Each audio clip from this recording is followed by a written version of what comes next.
Get started to keep us on time, because I also never know how long I'm going to talk. I'm going to give a little bit of overview. There is chemistry involved because when we talk about salts with soils, we're really talking about chemistry of the soil. The one thing to consider when you have salt water coming on your land, that all the plant nutrients that we use to grow, all the essential elements to grow plants are salts. Everything in your soil that's soluble that a plant can take up is a salt. It's only when we have an excess amount of salts that you have to start worrying about plant growth. So sodium's not a plant nutrient, but all of these right here, potassium, calcium, magnesium, ammonium, all soluble in the soil relatively, all plant nutrients. These are plant nutrients. This is a plant nutrient. So all of these salts are in a soil naturally. It's only when we get excessive levels you have issues. And they all have different solubilities. If you match up, say if you lime your soil, which is typically, say, a calcium magnesium carbonate, that one's not very soluble. It dissolves slowly. If you add, say, a fertilizer that's potassium chloride, that's very soluble. So it's really the soluble salts that we worry about. What's going to be in the pore water affecting your plant roots when we're talking about dealing with saline soils. The chemistry that you have to the terms you have to understand when looking at saline soils or salts that might be in your soils, or the nutrient content we just talked about, typically reported in parts per million. It might be in pounds per acre. It just depends on what your soil test says. Electrical conductivity is very important, and what you'll notice is it's not run very often around here. A lot of the soil testing labs don't automatically give you electrical conductivity. If you're going to send off a soil test, you might want to check if you get it. If you don't have this, you're missing a key component of how bad off your soil is, the EC or soluble salts. Percent saturation, if you see it on your soil test, that's how much is on the CEC. This will apply directly to calcium, magnesium, potassium, and sodium. And that one becomes important because it's one of the only ones around here that's consistent on our soil test that we can apply at least to sodium. And I'll talk about that in a second. Unfortunately, because most of the tests that we talk about in terms of saline soils were developed out west because they've had these problems with their drier climates, they have more salts in their soils than we do. Some of our soil tests don't directly correlate to the instructions on how to deal with them. But percent saturation would be one of the closer ones. And then you have to worry about your pH. If you have excessive sodium, your pH can rise too high. I have not seen that here yet. So the issue that we have is when salt levels rise above what we call agricultural crop tolerances. And so here's one of our zones at one of our sites where absolutely nothing grows. And I know nothing grows here because this is where we test our planter. We're planting different crops in these plots, and we always use this as the test ground to make sure we're getting the right depths on the planter, and absolutely nothing ever comes up here. It's also very wet, but the salt concentrations are high here from this tidal creek where we have moisture coming up in here, tides coming up in and leaving salts behind, but you can see that plenty of weeds still grow here. Plenty of plants can still grow here. They just don't necessarily grow as well. When you're talking about salts in the soil and the effects on plants, there's two things to think about, because depending on what salt is in your soil or what's the dominant ion, that's when it starts to mess with how your plant grows and then how you remediate it. So you have to understand the difference between excessive salts and excessive sodium. Sodium can be taken up by plants. You'll find it in your plant tissue, you'll find it in your soils. It's normal. It's only going to be a problem when it's excessive. And so that would be sodium toxicity. If you have excess sodium in a soil, your plant can die even if there's a low electrical conductivity. You can have a low amount of salts, but a high amount of sodium, and it's going to be toxic to the plant. And they deal with that a lot out west. When we have tide water coming in, when we have salt water coming in, it's going to have sodium, potassium, calcium, sulfate, chloride. It's going to have a whole lot of salts. You can actually have excessive salinity, and that's an osmotic pressure issue. Your plant needs to take up moisture. If you guys have thought about equilibrium before and how nutrients might move across, like diffusion, when you talk about things moving from high to low concentration, if you have a high concentration of salts in the water in your soil, the plant cannot pull up enough moisture. It has to have a high salt concentration in the roots that allows water to move across into the roots. So if your soil has excessive salts, then your plant can't pull up water, and that's what's going to kill it. So there's two problems we can deal with. You can either have excessive sodium, excessive toxicity, or you can have all of these that are plant nutrients, calcium, magnesium, potassium. If there's too much of that, it will also kill your plant. You can also have issues with your soil. I don't think we have the salt concentrations of particularly sodium that have caused this issue, but it's possible. So if you have good soil structure, you see these shapes in the soil here, that means that roots are going to be able to move around these cracks and water can move through those cracks. If you have excessive sodium, it doesn't let soil structure form, and moisture can't move into these cracks. Nutrients can't move into these cracks. You have the salt crust on the surface.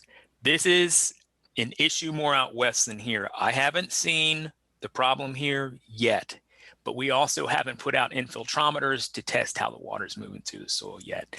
We don't quite get the sodium levels that have done this, but it's possible that you could have this problem.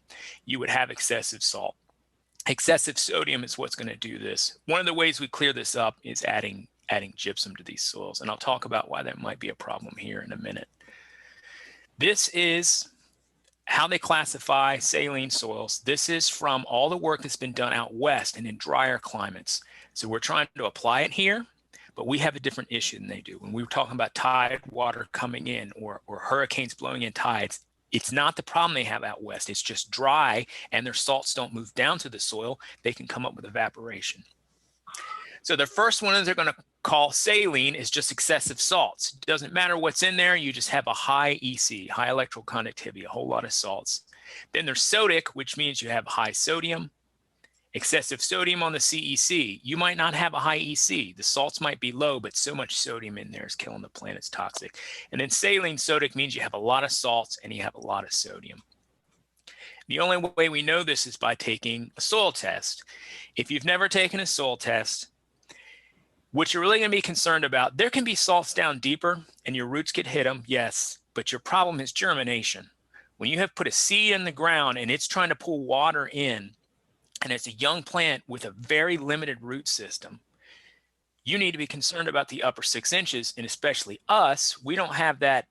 We don't have the same problems out west. If we have tides coming in and dropping salts off, you need to worry about the surface. So 0 to 8 inches, randomly sample across that field. If you have a concentrated spot where you think there's a lot of salts and a spot that isn't, then you separate those areas. You have to make those decisions about not mixing high and low and figuring out where your bad spots are. Only you can know that from working out in the field.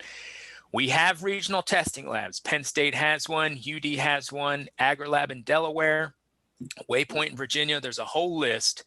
The problem is they're not used to dealing with salts, and Waypoint in Tennessee actually does. So if you want to do the classic test, you have to send them to Waypoint. All of these will get you sodium concentration. Most of them do. You want to double check. UD definitely does. They give you sodium in plant tissue and in your soils. Waypoint probably does. AgriLab does as well. I'm not sure about Penn State, but you can send to any of these labs or find other ones. There's, I think Spectrum might be in Ohio. You can find labs to mail off samples, but you want to make sure that you're getting the right tests. The classic test that they use out west, one is called sodium absorption ratio. It's a comparison of sodium to calcium and magnesium because they will be taken up in the plant in different amounts. How they're absorbed on your soil CEC, they mess with each other. So they have this ratio of the more sodium you have, the bigger the issue is. We don't do this test out here. It's not related to our soil values. It's not related to how we extract them. This is done with a paste test. You can run this. You can take the calcium, magnesium, sodium from your soil test that they give you and run an SAR. And I've done it, but it's a little shaky because we don't run the right test. If you send it to Waypoint in Tennessee, you do get the correct test. We do get exchangeable sodium percentage. That's how much is on your CEC. So if it's over 15% of your CEC, that's when they have problems out west. And I've definitely seen that here. This is the only time when we've had ESP greater than 15, that's these areas here. That's when I have seen salt issues. So that is a good value. If you send it to UD or AgriLab and you see sodium percent on the CEC, you can use that value of 15 and it's pretty good. Electrical conductivity, you're probably going to have to ask for. A lot of these labs don't automatically give it to you. And then soil pH is an issue of if you have excessive sodium. I have never seen a pH over 8.5 here, even with the salts. We haven't had this issue yet. It's possible. So what we have seen, I have seen an SAR based off of our extraction values greater than 13. So it does match what they say. And I have seen ESPs over 15. So it does appear that sodium is one of our main issues. It's not all of the salts. It looks like it's sodium. I haven't seen excessive ECs on all the soils we've sampled. It doesn't mean you don't have it. It's just the sites that we've sampled. Sodium concentrations can be anywhere from, I have them 12 on a regular soybean field in Delaware. 1,000 is excessive. 12 parts per million is normal. 1 to 2% of your CEC is normal. I've seen that plenty. You're going to have sodium in your soil. It's not a big issue. You start seeing levels like 1,000 parts per million. You start seeing ESPs of 6, 10, 15%. That's when you're starting to possibly get into an issue. The way you remediate these, and we're going to have an issue with this as well, if you have a saline soil, it's easy. You wash the soil with fresh water. So if you have a hurricane come in and blow tide water, and it only happens once every 5 or 6 years, at 60 to 80 inches of rain we get here should wash those salts out of the surface after a year or two. You should be fine. We recommend about, I think it's 40 to 60 inches of irrigation is what they use out west. Our rainfall will wash the salts out of a soil that drains, if your soil drains. If you have a lot of sodium, this is where we talk about adding gypsum, because calcium will kick sodium off the CEC. Once sodium's out here in the pore water, leaches out with water. That's what gypsum, that's how it works. And then saline sodic, the same thing, add gypsum. The problem with all three of these is you have to have drainage. We're not, the soils out in North Dakota, they have some drainage issues, but the soils that we have that have salts coming in are already at sea level. So you might not have drainage, so none of this might work. It depends on where you're at in your field. Here's some pictures. You can see these salts on the surface out here. This is from North Dakota. They're dealing with a different issue than us, where they just can't wash their salts out. We have plenty of rain to do it. We just don't have the drainage in some cases. And you can see some of our sites that we're dealing with. Here's these dead spots again. This is when it's dry, but this is quite a lot of the season. And these soybean seeds didn't get into the ground, but you can see where we planted here. Part of the problem, I can't grow plants on these sites, is it's just too wet. The seeds rot in the ground. Last year, when it wasn't as wet, our barley came up fine on all these sites. This year, we have flooding from fresh water. It's not necessarily salt water. The land can't drain, and our crops are also dying. It's not just salt you have to worry about. These sites are also very wet. And if you can't drain them, there's not much you can do about it. Plants have different salt tolerances. I don't have a lot of vegetable crops on here, like asparagus. It's supposed to be pretty good. This is from Utah State Extension. All the good extension fact sheets are out west because they're used to dealing with this. These grasses like barley, rye, and wheat are usually the most tolerant to salt. As you move down this line, they're less tolerant. So sweet corn's not very tolerant to higher salts. All these losses that you see here are based on pot tests. These are not field tests. And they probably added sodium chloride, where we're dealing with calcium and sulfate and a bunch of other ions. So these are probably... this is an EC. If you have an EC of 9.6, you can expect a 10% loss in your barley yields, is what this is saying. This might be excessive for our region. If our salts are a little different from what they did in these pot tests, it might not be as bad. Our crops might not suffer at all at this EC. And we don't know that yet as we're moving through and collecting data. So all the salt tolerance stuff is a good guideline of what you can plant relative to the other one, but don't take these losses too seriously, because if they're based on pot and not field tests, greenhouses are different than the field. I think one of the things that we have to deal with is this edge effect. As we're having rising sea level push the salt in, and if you have irrigation, you're bringing this up, you end up raising the groundwater table. And so right here, maybe where you used to plant or you had a forest, there's not much you can do about it. Once the sea level comes in, once the salts are there, they're there to stay. Here, right in the edge, depending on the landscape and how well drained it is, could you add gypsum? Sure. Could you try to flush out the salts or wait a while if you get enough rainfall? Maybe. but it's doubtful. This is a place where you have to start thinking about rotating crops or possibly putting it into conservation easements.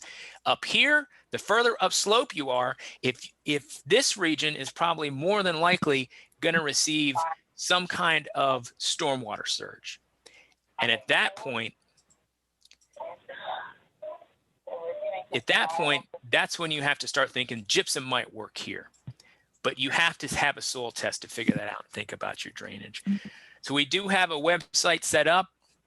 It's very limited right now as we're trying to figure out what's going on Delmarva. It's at Delmarva Salt. Here's the website.